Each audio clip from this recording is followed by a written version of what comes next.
చిత్తూరు నగర తొలి మేయర్ కటారి అనురాధ దంపతుల హత్య కేసులో చిత్తూరు 9వ అదనపు జిల్లా జడ్జి సంచలనమైనటువంటి జడ్జిమెంట్ ఇచ్చారు. 10 ఏళ్ల న్యాయ పోరాటంలో 5 నిందితులకు మరణశిక్ష విధించడం జరిగింది.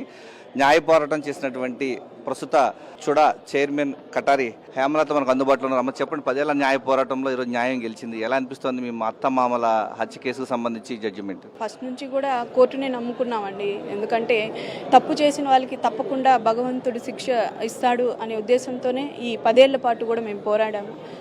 అది ఈరోజు నిజమైంది. A1 to A5 death penalty వేయడం కూడా, ఎంత ఉరి శిక్షలు వేసినా ఎన్ని వేసినా మా అత్త మామ తిరిగి రారు కదా. సో ఆ బాధ మాకు ఎవరు కూడా తీర్చలేనిది.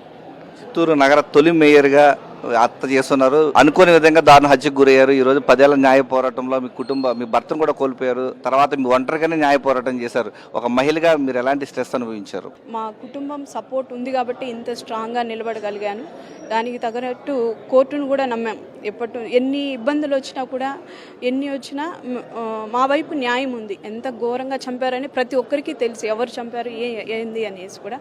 దాన్ని కోర్టు ద్వారా ప్రూవ్ చేసి ఈరోజు మాకు కోర్టు న్యాయం చేసింది. ఒక మహిళని దట్టు మేయర్ ఛాంబర్లో ఆమె డ్యూటీలో పబ్లిక్కి సర్వీస్ చేస్తుండగా అంత ఘోరంగా కూడా చంపడం అనేది ఆ రోజు ఎంత సంచలనంగా ఉందో తెలుసు. కాబట్టి దానికి తగిన న్యాయం జరిగిందని అనుకుంటున్నాను. నగర మాజీ మేయర్ అనురాధ దంపతుల కూతురు లావణ్య గారు అందుబాటులో ఉన్నారు. అసలు జరిగిన దాంట్లో మీ అమ్మ నాన్న కోల్పోయారు, బాధనైతే మీరు దిగమింగుకోలేకపోతారు. ఇది న్యాయం జరిగింది అనుకోవచ్చా? తప్పకుండా అండి, న్యాయమే గెలిచింది కదా. అయితే లేట్ అయ్యింది 10 ఏళ్ళు, బట్ న్యాయమే గెలిచిందండి. న్యాయాన్ని నమ్ముకునే మేము కూడా పోరాడాము. సో అందరూ సపోర్ట్ చేసుకుని మాకు న్యాయమే గెలిచిందండి. మాకు ఈ తీర్పు సంతోషం.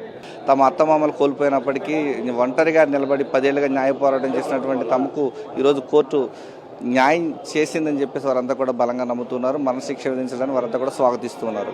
కెమెరామెన్ శ్రీకాంత్, విజయమూర్తి, సాక్షి టీవీ, చిత్తూరు నుంచి.